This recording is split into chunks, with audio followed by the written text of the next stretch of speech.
اللهم صل على محمد وعلى آل محمد كما صليت على إبراهيم وعلى آل إبراهيم إنك حميد مجيد. اللهم بارك على محمد وعلى آل محمد كما باركت على إبراهيم وعلى آل إبراهيم إنك حميد مجيد. يا أيها الناس اتقوا ربكم الذي خلقكم من نفس واحدة وخلق منها زوجها وبث منهما رجالا كثيرا ونساء واتقوا الله الذي تساءلون به والأرحام إن الله كان عليكم رقيبا. أعوذ بالله من الشيطان الرجيم. يا أيها الذين آمنوا اتقوا الله حق تقاته ولا تموتن إلا وأنتم مسلمون. بسم الله الرحمن الرحيم. قل صدق الله فاتبعوا ملة إبراهيم حنيفا وما كان من المشركين.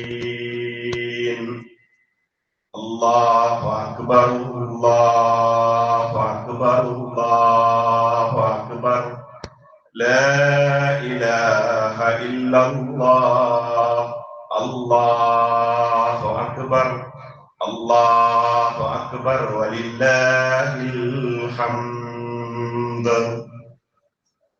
സ്നേഹധന്യരായ സഹോദരി സഹോദരങ്ങളെ, വിശ്വാസിനികളെ, ജീവിതത്തിന്റെ എല്ലാ സന്ദർഭങ്ങളിലും സത്താവും നിയന്താവുമായ അള്ളാഹുവിന്റെ കൽപ്പന നിർദ്ദേശങ്ങൾക്ക് അജ്ഞാനവർത്തികളായി ജീവിതാന്ത്യം വരെ ഈമാനും തഖ്വയും നിലനിർത്തി അള്ളാഹുവിന്റെ ഇഷ്ടവും പൊരുത്തവും നേടിയെടുക്കുവാൻ പരമാവധി പ്രയത്നിക്കണമേ എന്ന് ആമുഖമായി എന്നോടും നിങ്ങൾ ഓരോരുത്തരോടും ഓർമ്മപ്പെടുത്തുകയാണ്, വസിയത്ത് ചെയ്യുകയാണ്. അള്ളാഹു അത്തരം ഭാഗ്യശാലികളിൽ, മുത്തഖികളിൽ, വിശിഷ്യ മുവഹിദുകളിൽ നമ്മെല്ലാവരെയും ഉൾപ്പെടുത്തി അനുഗ്രഹിക്കുമാറാവട്ടെ.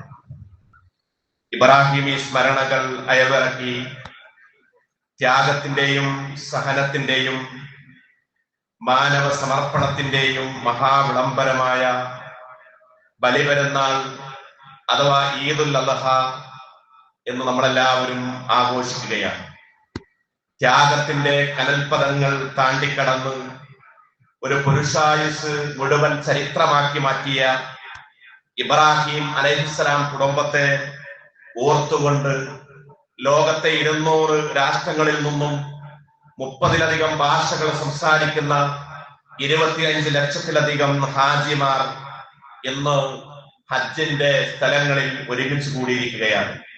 അവര് മിനാക്കല്ലുകളിൽ അള്ളാഹുവിനെ പ്രകീർത്തിച്ച് അവര് തക്ബീറുകൾ മുഴക്കി അല്ലാഹു അക്ബർ അല്ലാഹു അക്ബർ ലാ ഇലാഹ ഇല്ലല്ലാഹു അല്ലാഹു അക്ബർ അല്ലാഹു അക്ബർ വലില്ലാഹിൽ ഹംദ് എന്ന് ഉച്ചരിച്ചുകൊണ്ട് അവരുടെ കർമ്മങ്ങൾ, ജംറകളിലുള്ള ഏറുകളടക്കമുള്ള ഇബാദത്തുകളിൽ മുഴുകിക്കൊണ്ടിരിക്കുമ്പോഴാണ് നാട്ടിലുള്ള നമ്മളെപ്പോലെയുള്ള വിശ്വാസികൾ ഇത്രയും വലിയ ഒരു കർമ്മത്തിന് സാക്ഷികളായിക്കൊണ്ടിരിക്കുന്നത്. ഇസ്ലാം എന്ന് പറഞ്ഞാൽ ഇസ്ലാമിന്റെ 2 ആഘോഷങ്ങളും ആ 2 ആഘോഷങ്ങളും അത് 2 വലിയ പ്രഖ്യാപനങ്ങളാണ് നമുക്ക് നടത്തി തരുന്നത്. 2 വലിയ 2 ആരാധനകൾക്ക് ശേഷമാണ്, ആരാധനകളുടെ അവസാനമായിട്ടാണ് 2 നമ്മുടെ ആഘോഷങ്ങളും ഈദുൽ ഫിത്തറും ഈദുൽ അദ്ഹയും നമുക്ക് കാണാൻ കഴിയുന്നത്. ഈദുൽ ഫിത്തർ എന്ന് പറയുന്നത് ഖുർആനിന്റെ തുടക്കമായിരുന്നെങ്കിൽ ജബലുൻ നൂറിൽ ഇഖ്റ ബിസ്മി റബ്ബിക്കല്ലദീ ഖലഖ് എന്ന് പറയുന്ന ആയത്തുകൾ അവതരിച്ചതിന്റെ തുടക്കം അതുമായി ബന്ധപ്പെട്ടാണ്. ഒരു മാസത്തെ റമദാൻ, ആ റമദാനിൽ നമ്മൾ നോമ്പ് നോൽക്കുന്നത്. അപ്പൊ ഖുർആനിന്റെ അവതരണത്തിന്റെ തുടക്കമാണ് ഈദുൽ ഫിത്തർ എന്ന ആഘോഷമെങ്കിൽ ഖുർആനിന്റെ അവസാനത്തെ, അതിന്റെ വാക്യങ്ങൾ അവസാനിച്ചതിന്റെ, അത് പര്യവസാനിച്ചതിന്റെ പിന്നിലുള്ള ഇബാദത്താണ് ഈദുൽ അദ്ഹ എന്ന് നമുക്ക് കാണാൻ കഴിയും. അവസാനമായി പ്രവാചകൻ സല്ലല്ലാഹു അലൈഹി വസല്ലം ഹജ്ജത്തുൽ വദാഇൽ അവിടെ പ്രസംഗിക്കുമ്പോൾ 1 ലക്ഷത്തിൽ ചില്ലാനും തന്റെ സഹാബത്തുമായിട്ട് അവിടുത്തെ ഹജ്ജ് നിർവഹിക്കുമ്പോൾ അവസാനമായിട്ട് ഇറങ്ങിയ ആയത്ത് വിശുദ്ധ ഖുർആനിൽ അൽയൗമ അക്മൽതു ലക്കും ദീനക്കും വഅത്മംതു അലൈക്കും നിഅമതി വറളീതു ലക്കുമുൽ ഇസ്ലാമ ദീന എന്ന ആയത്ത് ഇന്നത്തോടുകൂടി ഈ ദീൻ നിങ്ങൾക്ക് ഞാൻ പൂർത്തീകരിച്ചു തന്നിരിക്കുന്നു. ഇനി ഈ ദീനിൽ എന്തെങ്കിലും ഒന്ന് കൂട്ടിച്ചേർക്കാൻ, എന്തെങ്കിലും അതിലൊന്ന് എടുത്തു മാറ്റാൻ നിങ്ങൾക്ക് അനുവാദമില്ലാത്ത വിധം ഇത് സമ്പൂർണമാണെന്ന ആയത്തിന്റെ പ്രഖ്യാപനത്തോടു കൂടിയുള്ളതാണ് ഈ പറയുന്ന ഹജ്ജും ഈദുൽ അദ്ഹയും എന്ന് നമുക്ക് കാണാൻ കഴിയും. ഇവിടെ നമ്മൾ ആലോചിക്കേണ്ടത്, കഴിഞ്ഞ ഈദുൽ അദ്ഹയിൽ നമ്മോടൊപ്പം പങ്കെടുത്ത ചിലരെങ്കിലും നമ്മുടെ കൂടെ ഉണ്ടായിക്കൊള്ളണമെന്നില്ല. പലരും നമ്മിൽ നിന്ന് മരണപ്പെട്ടു പോയിട്ടുണ്ടായും അവർക്ക് അല്ലാഹു മഗ്ഫിറത്തും മർഹമത്തും നൽകി അനുഗ്രഹിക്കുമാറാവട്ടെ. കഴിഞ്ഞ ഈദുൽ അദ്ഹയിൽ പങ്കെടുത്ത ചിലരെങ്കിലും ഇന്ന് രോഗികളായി വീടുകളിലോ ആശുപത്രികളിലോ ചെലവഴിച്ചു കൊണ്ടിരിക്കുന്നവരുണ്ടായിരിക്കും. അവർക്ക് അല്ലാഹു ആഫിയത്തും ആരോഗ്യവും നൽകുമാറാവട്ടെ. ഇവിടെ നമ്മൾ ആലോചിക്കേണ്ടത്, ആഘോഷം എന്ന് പറഞ്ഞാൽ നമ്മൾ പലപ്പോഴും ആഘോഷത്തെ കുറിച്ച് നമുക്കൊക്കെ കേൾക്കാൻ കഴിയുന്നത്, നമ്മളൊക്കെ മനസ്സിലാക്കിയത് പലപ്പോഴും അതിന് അതിരുകളില്ല, അതിന് വേലിക്കെട്ടുകളില്ല, ഹലാലും ഹറാമും പരിധികളെന്നൊന്നും അറിയാത്ത വിധം, അതിനെയൊക്കെ മാനിക്കാത്ത വിധമുള്ള ആഘോഷങ്ങളാണ് നമ്മുടെ ചുറ്റിലും നടന്നുകൊണ്ടിരിക്കുന്നത്. നൃത്തമായിട്ടും സംഗീതമായിട്ടും തമർത്താടലായിട്ടും പടക്കം പൊട്ടിക്കലായിട്ടും കരിമരുന്നുകളായിട്ടും ചെണ്ടമേളങ്ങളായിട്ടും അങ്ങനെ തുടങ്ങി സർവതന്ത്ര സ്വതന്ത്രമായിട്ട് ആഘോഷിച്ചു കൊണ്ടിരിക്കുന്ന ആഘോഷങ്ങളുടെ മുമ്പിൽ ഇവിടെയാണ് ഇസ്ലാമിന്റെ ആഘോഷങ്ങൾ മാറ്റുള്ളതാണ്. ഇസ്ലാം എന്ന് പറഞ്ഞാൽ അതിനൊരു വർണ്ണമുണ്ട്, അതിനൊരു മനോഹാരിതയുണ്ട്. ഇസ്ലാം എന്ന് പറഞ്ഞാൽ ഈ ഇസ്ലാമിന്റെ ആഘോഷം എന്നതൊരു ഇസ്സത്തും പ്രതാപവും ഉള്ളതാണ്. ഈദ് എന്ന് പറഞ്ഞാൽ അതിന്റെ അർത്ഥം മടക്കമെന്നാണ്. എങ്ങോട്ടാണ് നമ്മൾ മടങ്ങുന്നത്? അള്ളാഹുവിലേക്കും അവന്റെ പ്രവാചകനിലേക്കുമുള്ള മടക്കമാണ് യഥാർത്ഥത്തിൽ ഈദ് എന്ന് പറയുന്നത്. ഖുർആൻ പറഞ്ഞതുപോലെ നന്മയും തിന്മയും സമമാവുകയില്ല, ഇസ്ലാമും ജാഹിലിയ്യത്തും സമമാവുകയില്ല. ഖുർആൻ നമ്മോട് ബോധ്യപ്പെടുത്തിയതുപോലെ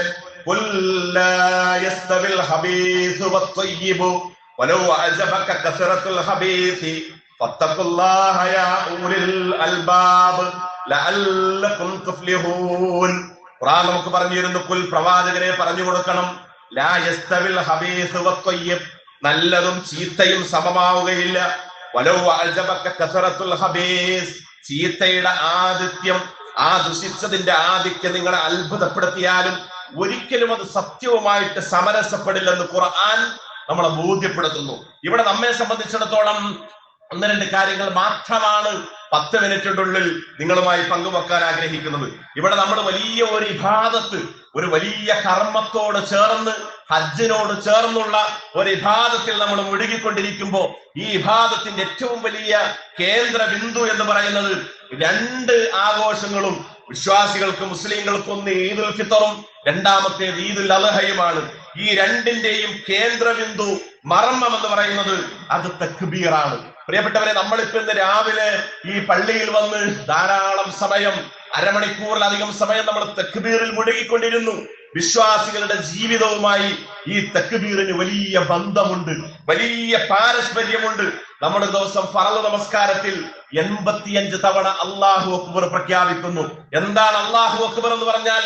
അല്ലാഹുവാണ് വലിയവൻ എന്നതാണ് അതിന്റെ അർത്ഥം. നമുക്കറിയാം, 85 തവണ നമ്മൾ ഫർള് നമസ്കാരത്തിൽ തക്ബീറത്തുൽ ഇഹ്റാം മുതൽ റുക്കൂയിലേക്കും സുജൂദിലേക്കും അവിടെ നിന്ന് എണീക്കുന്നതടക്കം നമ്മൾ ഈ തക്ബീർ മുടക്കുന്നു. അത് കഴിഞ്ഞ് റവാത്തിബ് സുന്നത്ത് നമസ്കാരങ്ങളിൽ 50 തവണ നമ്മൾ ഈ തക്ബീർ ഉച്ചരിക്കുന്നു. ബാങ്കിൽ 30 തവണയും നമസ്കാര ശേഷമുള്ള ദിക്റുകളിൽ 160 തവണയും, അങ്ങനെ ഒരു ദിവസം നമ്മൾ ചുരുങ്ങിയത് 330 തവണയെങ്കിലും ഈ തക്ബീർ മുഴക്കുന്നുണ്ട്. അത് കഴിഞ്ഞ് പ്രിയപ്പെട്ടവരെ, നമ്മൾ പല പല സന്ദർഭങ്ങളിൽ നമ്മൾ കഅബ തവാഫ് ചെയ്യുന്ന ഒരു ഹാജിയെ സംബന്ധിച്ചിടത്തോളം അവിടെ ഹജറുൽ അസ്വദിന്റെ അടുത്തെത്തുമ്പോ അല്ലാഹു അക്ബർ പറയുന്നു. ഇന്ന് നമ്മൾ ഈ കർമ്മം കഴിഞ്ഞ് മൃഗങ്ങളെ ബലിയിറക്കാൻ വേണ്ടി പോകുമ്പോ ആ ബലിയിറക്കുന്ന സമയത്ത് നമ്മൾ എന്താണ് പറയുന്നത്? ബിസ്മില്ലാഹി അല്ലാഹു അക്ബർ എന്ന് പറഞ്ഞുകൊണ്ടാണ് അവിടെ ആ കർമ്മം നിർവഹിക്കുന്നത്. ജംറയിൽ ഹാജിമാർ കല്ലെറിയുമ്പോഴും ഈ അല്ലാഹു അക്ബർ ഈ എന്നുള്ള വാക്യം അവിടെയൊക്കെ നമുക്ക് കാണാൻ കഴിയുന്നു. അപ്പൊ എല്ലായിടത്തും നമ്മൾ ഇന്ന് നമസ്കരിച്ച ഈദ് നമസ്കാരത്തിന്റെ തുടക്കത്തിൽ 1ാമത്തെ റക്അത്തിൽ നമ്മൾ 8 തക്ബീറുകൾ മുഴക്കി, രണ്ടാമത്തേതിൽ നമ്മൾ 6 തക്ബീറുകൾ മുഴക്കി. ഇവിടെയാണ് തക്ബീറിന്റെ മഹത്വത്തെ കുറിച്ച് നമ്മൾ തിരിച്ചറിയുന്നത്. തിരിച്ചറിയേണ്ടത്. ഖുർആൻ പറയുന്നു അല്ലാഹു അക്ബറു മിൻ കുല്ലി ഷൈഇൻ വമാ ഖദറുല്ലാഹ ഹഖ ഖദരി. അല്ലാഹു പറയുന്നു എല്ലാ വസ്തുക്കളുടെയും മേൽ അല്ലാഹു അക്ബർ, അത് മഹത്വമേറിയതാണ്. ഈ മഹത്വത്തെ തിരിച്ചറിയാൻ ചിലപ്പോഴെങ്കിലും പല ആളുകൾക്കും കഴിയാതെ പോകുന്നു എന്നുള്ളത് വലിയ സങ്കടകരമായ അവസ്ഥയാണ്. ആകാശം എന്ന് പറയുന്നത് വിശാലമായി കിടക്കുന്നു, ഭൂമി എന്ന് പറയുന്നത് വിശാലമായി കിടക്കുന്നു, സൂര്യനും ചന്ദ്രനും നക്ഷത്രങ്ങളും അർശും അല്ലാഹുവിന്റെ കുർസിയും ഈ പ്രപഞ്ചം മുഴുവൻ എല്ലാം അല്ലാഹുവിലേക്ക് നമ്മൾ തട്ടിക്കുമ്പോൾ, അല്ലാഹു അക്ബറിലേക്ക് തട്ടിക്കുമ്പോൾ ഒരു കടുകുമണിയുടെ അത്ര പോലും ഇല്ല എന്നുള്ളത് ഇസ്ലാം നമ്മളെ തെര്യപ്പെടുത്തുകയാണ്. ഇവിടെയാണ് ഈ അല്ലാഹു അക്ബർ എന്ന് പറയുന്നത് നമ്മുടെ ജീവിതത്തിൽ പ്രതിഫലിക്കേണ്ടത്. പ്രിയമുള്ളവരെ, ഈ അല്ലാഹു അക്ബർ നമുക്ക് നമ്മുടെ മൊബൈലുകളിൽ സ്റ്റാറ്റസ് വെക്കാനുള്ളതല്ല, പ്രൊഫൈലാക്കി വെക്കാനുള്ളതല്ല, സ്റ്റിക്കറുകളായിട്ട് മറ്റുള്ളവരിലേക്ക് ഷെയർ ചെയ്യാനുള്ളതല്ല. അതിന്റെ അപ്പുറത്ത് ഈ അല്ലാഹു അക്ബർ നമ്മുടെ ജീവിതത്തിൽ പ്രകടമാകണം. ഈ പ്രകടമായിടത്ത് ഏറ്റവും വലിയ ഉദാഹരണവും നമുക്ക് മാതൃകയുമാണ് ഇബ്രാഹിം നബി അലൈഹിസ്സലാത്തു വസ്സലാമയുടെ കുടുംബം. ആ കുടുംബം അല്ലാഹു അക്ബറിൽ 100% വിജയിച്ചു. വീട്ടിൽ നിന്ന് പുറത്താക്കി ഇബ്രാഹിം നബി അലൈഹിസ്സലാത്തു വസ്സലാമയെ നാട്ടുകാര് പുറത്താക്കി, അവിടെ തീക്കുണ്ടാരത്തിലേക്ക് എറിഞ്ഞു. മക്കളില്ലാതെ പരീക്ഷിച്ചു, നാട്ടിൽ നിന്ന് പാലായനം ചെയ്യേണ്ടി വന്നു. സ്വന്തം മകനെ അറുക്കാൻ വേണ്ടിയുള്ള കൽപ്പന വന്നു. എല്ലായിടത്തും അല്ലാഹു അക്ബർ ആയിരുന്നു ഇബ്രാഹിം അലൈഹിസ്സലാത്തു വസ്സലാമയുടെ ആ മുഖമുദ്ര എന്നുള്ളത് നമുക്ക് വായിക്കാൻ കഴിയും. അതുകൊണ്ട് തന്നെ നമ്മെ സംബന്ധിച്ചിടത്തോളം എല്ലായിടത്തും മനുഷ്യന്മാര് ദുർബലന്മാരാണ്, നമ്മളൊക്കെ എത്രയോ നിസാരന്മാർ. ഖുർആൻ പറഞ്ഞത് മനുഷ്യൻ സൃഷ്ടിക്കപ്പെട്ടിരിക്കുന്നത് തീർത്തും ദുർബലാവസ്ഥയിലാണ്, ബലഹീനതയിലാണ്, നിസ്സഹായതയിലാണ്.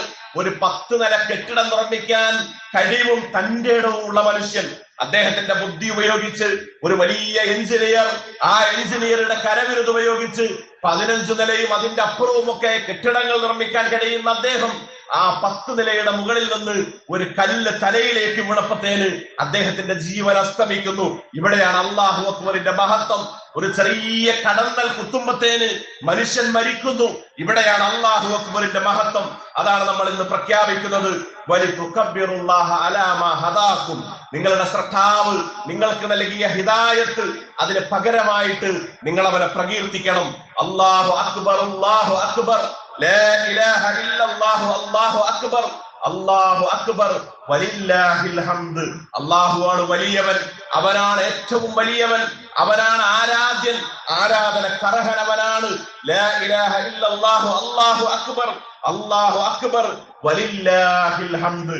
എല്ലാ സ്തുതികളും അല്ലാഹുവിനാണ്, എല്ലാ മഹത്വവും അവനാണ്. അതുകൊണ്ട് തന്നെ ഇബ്രാഹിം നബി അലൈഹിസ്സലാത്തു വസ്സലാമയുടെ മില്ലത്തിനെ എങ്ങനെയാണോ നമ്മൾ സ്വീകരിക്കേണ്ടത്, ഇബ്രാഹിം നബി അലൈഹിസ്സലാത്തു വസ്സലാം ഒരുപാട് ത്യാഗം ചെയ്തു. ആ ചരിത്രങ്ങളൊന്നും ഇവിടെ ഉദ്ധരിക്കാനുള്ള സമയവും സന്ദർഭവും ഇല്ലാത്തത് കൊണ്ട് തന്നെ ഇവിടെ നമ്മെ സംബന്ധിച്ചിടത്തോളം ആ പ്രവാചകൻ നമുക്ക് കാണിച്ചു തന്ന മാതൃകയും അവിടുത്തെ ജീവിതത്തിലെ മില്ലത്തും അത് മുറുകെ പിടിക്കുവാനുള്ള അവസരം എല്ലാ സമയങ്ങളിലും നമുക്കുണ്ടാവണം. അതാണ് ഖുർആനിലൂടെ അല്ലാഹു നബി സല്ലല്ലാഹു അലൈഹി വസല്ലമയോട് പറഞ്ഞത്, കുൽ, പ്രവാചകരെ പറയണം, സ്വദഖല്ലാഹു, അല്ലാഹു സത്യം പറഞ്ഞിരിക്കുന്നു. അല്ലാഹു സത്യം പറഞ്ഞു. എന്ത്? ഫത്തബിഉ മില്ലത ഇബ്രാഹിം ഹനീഫ. ഇബ്രാഹിം നബി അലൈഹിസ്സലാത്തു വസ്സലാമയുടെ മാർഗത്തെ, ആ വക്രതയില്ലാത്ത മാർഗത്തെ നിങ്ങൾ പിന്തുടരണം. വമാ കാന മിനൽ മുശ്രിക്കീൻ. ആ പ്രവാചകൻ ഒരിക്കലും മുശ്രിക്കുകളിൽപ്പെട്ട ആളായിരുന്നില്ല. ഇബ്രാഹിം നബി അലൈഹിസ്സലാത്തു വസ്സലാം തന്റെ പിതാവിനോട് ഈ ദൗത്യം പറഞ്ഞു, തന്റെ നാട്ടുകാരോട് പറഞ്ഞു. പക്ഷെ അതിന്റെ പേരിലൊക്കെ അദ്ദേഹം ഒറ്റപ്പെട്ടു, അദ്ദേഹത്തെ ഒറ്റപ്പെടുത്തി. പക്ഷെ അതിന്റെ പേരിൽ അദ്ദേഹം യാതൊരു പ്രയാസവും അനുഭവിച്ചില്ല. നാട് മുഴുവൻ തനിക്കെതിരാണെങ്കിലും, എല്ലാവരും തനിക്കെതിരാണെങ്കിലും, ഈ ലോകത്തിന്റെ സ്രഷ്ടാവിന്റെ പിന്തുണയുണ്ടെങ്കിൽ, സഹായമുണ്ടെങ്കിൽ അത് മതി എന്ന് പ്രഖ്യാപിക്കുകയായിരുന്നു ഇബ്രാഹിം നബി അലൈഹിസ്സലാത്തു വസ്സലാം. അതുകൊണ്ട് തന്നെയാണ് വലിയ സ്ഥാനവും അംഗീകാരവും ഈ ദുനിയാവിലും നാളെ പരലോകത്തും ആ പ്രവാചകൻ അല്ലാഹു നൽകിയത്. ഇന്നി ജാഇലുക ലിന്നാസി ഇമാമ. ഇബ്രാഹിം നബി അലൈഹിസ്സലാത്തു വസ്സലാം വിജയിച്ചപ്പോ ആ പ്രവാചകനോട് അല്ലാഹു പറഞ്ഞു, താങ്കളെ ലോകത്തിന് ഇമാമായിട്ട് നിശ്ചയിക്കുകയാണ്, ലോകത്തിന് ഇമാമായിട്ട് നിശ്ചയിക്കുകയാണ്. പ്രിയപ്പെട്ടവരെ, ആ ഇബ്രാഹിം നബി അലൈഹിസ്സലാത്തു വസ്സലാമയെ സ്മരിച്ചുകൊണ്ട് അനുസ്മരിച്ചുകൊണ്ടല്ലേ ഈ ഹജ്ജും ഉംറയും ഒക്കെ ആളുകൾ നിർവഹിക്കുന്നത്. ഇബ്രാഹിം അലൈഹിസ്സലാത്തു വസ്സലാം അവിടെ ഇമാമായിട്ട് ഇന്നും ലോകത്തുള്ള വിശ്വാസികളുടെ മനസ്സുകളിൽ നിറഞ്ഞിരിക്കുകയാണ്. അവസാനിപ്പിക്കുമ്പോൾ നമ്മൾ ആലോചിക്കേണ്ടത് ഒറ്റ പോയിന്റ് കൂടി. പ്രവാചകൻ സല്ലല്ലാഹു അലൈഹി വസല്ലം അവിടുത്തെ അവസാനത്തെ ഹിജ്റയുടെ അവസാനത്തിൽ വിടവാങ്ങൽ പ്രസംഗം, ഹിജ്റ 10ാമത്തെ വർഷം ആ പ്രവാചകൻ സല്ലല്ലാഹു അലൈഹി വസല്ലമയുടെ ഹജ്ജിൽ അവിടുന്ന് റസൂലുള്ളാഹി അവിടുന്ന് പ്രസംഗിച്ച പ്രസംഗം ലോകത്തിലുള്ള മുഴുവൻ ആളുകൾക്കും അത് പാഠമാണ്, ഏറ്റവും വലിയ മാതൃകയാണ്. റസൂലുള്ളാഹി സ്വല്ലല്ലാഹു അലൈഹി വസല്ലം പറഞ്ഞു, അടുത്ത വർഷം ഞാൻ നിങ്ങളുടെ കൂടെ ഉണ്ടായിക്കൊള്ളണമെന്നില്ല. അതുകൊണ്ട് ഞാൻ നിർവഹിക്കുന്ന ഹജ്ജിന്റെ കർമ്മങ്ങൾ പൊതുവന്നീ മനാസിക്കും, ഓരോ കർമ്മങ്ങളും എന്നിൽ നിന്ന് നിങ്ങൾ പഠിക്കണമെന്ന് പറഞ്ഞു. അവിടെ സഹാബത്തിന് ബോധ്യപ്പെട്ടു, പ്രവാചകൻ ഇനി ഒരുപക്ഷെ അടുത്ത വർഷം നമ്മുടെ കൂടെ ഉണ്ടായിക്കൊള്ളണമെന്നില്ല, മരണപ്പെടാനുള്ള സാധ്യതയുണ്ട്. അവരുടെ മനസ്സുകൾക്ക് നോവലുണ്ടായി, അവരുടെ മനസ്സുകൾക്ക് വേദനയുണ്ടായി. അവിടുന്ന് പ്രസംഗിച്ചു, ഓരോരുത്തരുടെയും രക്തം, ധനം, അഭിമാനം ഇതൊക്കെ പവിത്രമാണ്. ഒന്നിനെയും നിങ്ങൾ അന്യായമായിട്ട് കവർന്നെടുക്കാൻ പാടില്ല, ഒരാളെയും അന്യായമായിട്ട് കൊല്ലരുത്, ഒരാളെയും ഉപദ്രവിക്കരുത്, ഒരാളുടെയും അഭിമാനത്തിന് ക്ഷതം വരുത്തരുത്. ജാഹിലിയത്തിലെ എന്തൊക്കെ തിന്മകളുണ്ടോ അത് മുഴുവൻ ഒഴിവാക്കണം. പലിശ വിരോധിച്ചു, പലിശയോട് അവിടുന്ന് സമരം പ്രഖ്യാപിച്ചു. അവിടുന്ന് വിശ്വാസികൾ സഹോദരങ്ങളാണെന്ന് പറഞ്ഞു, സ്ത്രീകളോട്, സഹോദരിമാരോട് മാന്യമായി പെരുമാറണമെന്ന് പറഞ്ഞു. ഇങ്ങനെയൊക്കെയുള്ള ഈ വാഗ്ദാനങ്ങളും ഈ സന്ദേശങ്ങളും നമുക്ക് മുറുകെ പിടിക്കാൻ സാധിക്കണം. അതോടൊപ്പം തന്നെ ചെറുപ്പക്കാരോട്, യുവാക്കളോട് നമുക്ക് പ്രത്യേകമായിട്ട് ഈ സന്ദർഭത്തിൽ പറയാനുള്ളത്, ജീവിതം എന്ന് പറയുന്നത് ഏതെങ്കിലും മേഖലകളിൽ മാത്രം കേന്ദ്രീകരിക്കേണ്ടതല്ല. ഏതെങ്കിലും ചാറ്റുകളിൽ, വാട്സപ്പുകളിൽ, യൂട്യൂബുകളിൽ, ഫേസ്ബുക്കുകളിൽ, ട്വിറ്ററുകളിൽ, അങ്ങനെ റീൽസുകളിൽ അതല്ല. അതിന്റെ അപ്പുറത്ത് ഈ അല്ലാഹു അക്ബർ നമ്മുടെ ജീവിതത്തിൽ ഉണ്ടാവണം. ഏത് സമയത്തും നമ്മൾ ഈ ലോകത്ത് നിന്ന് മരണപ്പെടാനും ഇവിടെ നിന്ന് യാത്ര പോകാനുമുള്ള സാധ്യതയുണ്ട്. ഈ സാധ്യതകൾ മുന്നിൽ കണ്ടുകൊണ്ടായിരിക്കണം നമ്മുടെ ജീവിതത്തെ നമ്മൾ ക്രമീകരിക്കേണ്ടത്. അതുകൊണ്ട് തന്നെ എല്ലാ സമയങ്ങളിലും ഈ ബോധം നമുക്കുണ്ടാവണം. അതോടൊപ്പം തന്നെ നമ്മൾ ഇന്ന് ഈ ഈദുൽ അദ്ഹ കഴിഞ്ഞ് ഈ പള്ളിയിൽ നിന്ന് പിരിഞ്ഞു പോകുമ്പോൾ നമുക്ക് നിർവഹിക്കാനുള്ളത്, നമ്മുടെ രോഗികൾ നമ്മുടെ അയൽവക്കത്തുണ്ടാവും, നമ്മുടെ പ്രിയപ്പെട്ട കുടുംബങ്ങളിൽ ഉണ്ടാവും. അവരെയൊക്കെ സന്ദർശിച്ച് അവർക്ക് വേണ്ടി പ്രാർത്ഥിക്കാൻ നമുക്ക് ഇവിടുന്ന് അങ്ങോട്ടുള്ള സമയം, ഇന്നത്തെ ദിവസം നമുക്ക് നമ്മുടെ ബലികർമ്മമൊക്കെ കഴിഞ്ഞ് അതോടൊപ്പം തന്നെ ഇതും കൂടെ അതിൽ ചേർത്ത് വെക്കാൻ സാധിക്കണം. അതോടൊപ്പം മരണപ്പെട്ടു പോയ നമ്മുടെ മാതാപിതാക്കൾ, ബന്ധുക്കൾ, അവരുടെയൊക്കെ ഖബറിടങ്ങൾ സന്ദർശിക്കാൻ, അവർക്ക് വേണ്ടി പ്രാർത്ഥിക്കാൻ നമുക്ക് സാധിക്കണം. ഇതാണ് ഈദുൽ ഫിത്തറിന്റെയും ഈദുൽ അദ്ഹയുടെയും ഒക്കെ ഏറ്റവും വലിയ സന്ദേശമായിട്ട് റസൂലുള്ളാഹി സ്വല്ലല്ലാഹു അലൈഹി വസല്ലം നമ്മളോട് പറയുകയും പഠിപ്പിക്കുകയും ചെയ്തിട്ടുള്ളത്. അതോടൊപ്പം തന്നെ ഫലസ്തീനിൽ നമ്മുടെ പ്രിയപ്പെട്ടവർ ഒരുപാട് പ്രയാസങ്ങൾ അനുഭവിക്കുന്നുണ്ട്. അവർക്ക് വേണ്ടി പ്രാർത്ഥിക്കാൻ നമുക്ക് സാധിക്കണം, അവർക്ക് വേണ്ടി ദുആ ഇറക്കാൻ സാധിക്കണം. നമ്മുടെ രാജ്യത്ത് പോലും ഇത്തരം ഈ ആഘോഷങ്ങളുടെ മുന്നിൽ നിന്നുകൊണ്ട് അത് കൃത്യമായി, സ്വതന്ത്രമായി, സമാധാനത്തോടുകൂടി നിർവഹിക്കാൻ കഴിയാത്ത ഒരുപാട് ഇടങ്ങളുണ്ട്. ബലിമൃഗങ്ങളെ അറക്കാൻ കഴിയാത്ത, അനുവാദമില്ലാത്ത സ്ഥലങ്ങളുണ്ട്. ഇവർക്കൊക്കെ വേണ്ടി നമ്മൾ പ്രാർത്ഥിക്കുക എന്നുള്ളത് വളരെ പ്രധാനപ്പെട്ട സംഗതിയാണ്. നമ്മുടെ ജീവിതത്തിൽ വന്നിട്ടുള്ള ധാരാളക്കണക്കിന് തെറ്റുകൾ, കുറ്റങ്ങൾ അതൊക്കെ പുറത്തു കിട്ടാൻ വേണ്ടി അല്ലാഹുവോട് നമ്മൾ ആത്മാർത്ഥമായിട്ട് പ്രാർത്ഥിക്കണം. നമ്മുടെ കൂട്ടത്തിൽ മരണപ്പെട്ടു പോയ ഒരുപാട് ആളുകളുണ്ട്. കഴിഞ്ഞ വെള്ളിയാഴ്ച നമ്മുടെ പള്ളിയിൽ ഉണ്ടായിരുന്ന ഒരു സഹോദരി, അവർ ഇന്നലെയാണ് മരണപ്പെട്ടത്. കഴിഞ്ഞ വെള്ളിയാഴ്ച, എല്ലാ വെള്ളിയാഴ്ചകളിലും നമ്മുടെ പള്ളിയിൽ വരാറുണ്ടായിരുന്ന ചോറോടുള്ള സഫ്വാൻ മാഷിയുടെ മാതാവ് റാബിയത്ത് ഇന്നലെയാണ് മരണപ്പെട്ടത്. ഇന്നലെ രാത്രി 12 മണിക്കാണ് അവരെ കബറടക്കിയത്. പ്രിയപ്പെട്ടവരെ, ഈ ഈദുൽ അദ്ഹയിൽ പങ്കെടുക്കാനുള്ള ഭാഗ്യം കഴിഞ്ഞ വെള്ളിയാഴ്ച പങ്കെടുത്തവർക്കുണ്ടായില്ല. ഇതാണ് മനുഷ്യരുടെ ഈ ആയുസ് എന്ന് പറയുന്നത്. എപ്പോഴാണ് അവസാനിക്കുക എന്ന് നമുക്ക് പറയാൻ കഴിയില്ല. അവര് എല്ലാ പ്രവർത്തനങ്ങളിലും, ജീവകാരുണ്യ പ്രവർത്തനങ്ങളിലും ഒക്കെ വലിയ സാന്നിധ്യം ഉണ്ടായിരുന്നു. കഴിഞ്ഞ ശനിയാഴ്ച അവർ ഈ ജീവകാരുണ്യ ചാരിറ്റിക്ക് വേണ്ടി ഒരു വലിയ പൊതി കൊണ്ടു കൊടുക്കുന്നു. അതിൽ പൈസ ഉണ്ടായിരുന്നു, അതിൽ സ്വർണ്ണാഭരണം ഉണ്ടായിരുന്നു. അതിന്റെ പ്രിയപ്പെട്ടവർ ചോദിച്ചു, എന്താണ് ഈ സ്വർണ്ണാഭരണം? അപ്പൊ അവർ പറഞ്ഞു, ഇതെനിക്ക് പരലോകത്തേക്ക് വേണ്ടിയുള്ള ഒരു മുതൽ, ഞാൻ അതിനു വേണ്ടി മാറ്റിവെക്കുകയാണ്. അള്ളാഹു അവരെ തിരിച്ചു വിളിച്ചു. അവർക്ക് അള്ളാഹു മഗ്ഫിറത്തും മർഹമത്തും നൽകുമാറാവട്ടെ. അവരുടെ കുടുംബങ്ങൾക്ക് അള്ളാഹു സമാധാനവും എല്ലാ നിലക്കുമുള്ള മാനസിക സ്വസ്ഥതയും നൽകുമാറാവട്ടെ. അവർ കൊടുത്തിട്ടുള്ള നിയ്യത്തോടുകൂടി കൊടുത്ത അവരുടെ ഈ സ്വതക്കയും ദാനധർമ്മവും അതിന്റെ പിന്നിൽ അവർ ലക്ഷ്യമായി പറഞ്ഞത്, പരലോകത്ത് എനിക്ക് കിട്ടണം, അള്ളാഹുവിന്റെ സ്വർഗത്തിൽ കിട്ടണം, അള്ളാഹു അവർ ഉദ്ദേശിച്ചതുപോലെ അത് കബൂൽ ചെയ്യുകയും സ്വീകരിക്കുകയും ചെയ്യുമാറാവട്ടെ. അവർക്ക് അള്ളാഹു സ്വർഗം നൽകി അവരെ അനുഗ്രഹിക്കുമാറാവട്ടെ. നമ്മുടെ കൂട്ടത്തിൽ മരണപ്പെട്ടു പോയിട്ടുള്ള ധാരാളക്കണക്കിന് ആളുകൾ, മാതാപിതാക്കൾ, ബന്ധുക്കൾ, പ്രിയപ്പെട്ടവർ, എല്ലാവർക്കും അള്ളാഹു മഗ്ഫിറത്തും മർഹമത്തും നൽകുമാറാവട്ടെ. രോഗികളായി കിടക്കുന്ന ധാരാളക്കണക്കിന് ആളുകൾ, ഇന്ന് ഈ ഈദുൽ അദ്ഹയിൽ പങ്കെടുക്കാൻ കഴിയാത്തവർ, അവർക്കൊക്കെ അള്ളാഹു ശിഫ നൽകുമാറാവട്ടെ, പൂർണ്ണാരോഗ്യം നൽകുമാറാവട്ടെ. മറ്റൊരു കാര്യം സൂചിപ്പിക്കുവാനുള്ളത്, നമ്മുടെ വിദ്യാലയങ്ങളൊക്കെ തുറക്കുവാനുള്ള ഒരു സന്ദർഭത്തിലാണ്. അടുത്ത ദിവസം അത് തുറക്കുകയാണല്ലോ. അതിലേറ്റവും പ്രധാനപ്പെട്ടത് നമ്മുടെ മദ്രസയാണ്. നമ്മുടെ കുട്ടികൾക്ക് ദീനും വിജ്ഞാനവും ഒക്കെ കൊടുക്കുന്നിടത്ത് വളരെ പ്രധാനപ്പെട്ട ഒന്നാണ് നമ്മുടെ മദ്രസ. അതുകൊണ്ട് തന്നെ അടക്കാത്തരവ് ഇസ്ലാഹിയ മദ്രസയുടെ പ്രവേശനോത്സവവും ഈ വരുന്ന 7-ാം തീയതിയാണ് നിശ്ചയിച്ചിരിക്കുന്നത്. അവിടേക്ക് ആ മദ്രസയിൽ ചേരാൻ ഉദ്ദേശിക്കുന്ന രക്ഷിതാക്കൾക്ക് അവരുടെ മക്കളെ ചേർത്തുവാനൊക്കെയുള്ള സൗകര്യം ഇന്ന് തന്നെ നമ്മുടെ പുറത്ത് ഒരുക്കിയിട്ടുണ്ട്. അത്തരം ആളുകൾ അതിൽ പേര് കൊടുക്കണമെന്ന് കൂടി ഓർമ്മപ്പെടുത്തുകയാണ്. അള്ളാഹു നമുക്ക് എല്ലാവിധ ഇസ്സത്തും സമാധാനവും രക്ഷയും കാവലും നൽകുമാറാവട്ടെ. നാളെ പരലോകത്ത് അള്ളാഹു നമുക്ക് എല്ലാവർക്കും സ്വർഗം നൽകി അനുഗ്രഹിക്കുമാറാവട്ടെ. ലോകത്ത് പ്രയാസപ്പെടുന്ന മുസ്ലിം ഉമ്മത്ത് വിശ്വാസികൾ എല്ലാവർക്കും അള്ളാഹു എല്ലാ ഐശ്വര്യവും എല്ലാ സഹായവും പിന്തുണയും നൽകുമാറാവട്ടെ. അല്ലാഹുമ്മ ഗ്ഫിർ ലിൽ മുഅ്മിനീന വൽ മുഅ്മിനാത്ത് വൽ മുസ്ലിമീന വൽ മുസ്ലിമാത്ത് വൽ അഹ്യാഇ മിൻകും വൽ അംവാത്ത് ഇന്നക മുജീബുദ് ദഅവാതി വയാ ഖാദിയൽ ഹാജാത്ത്. اللهم إنا نسألك قبل الموت توبة والعفو عند الحساب والأمن من العذاب ونسيبا من الجنة. اللهم إنا نسألك حسن الخاتمة. اللهم انصر المسلمين في كل مكان. اللهم انصر المسلمين في كل مكان. اللهم انصر المسلمين في فلسطين. اللهم انصر المسلمين في فلسطين.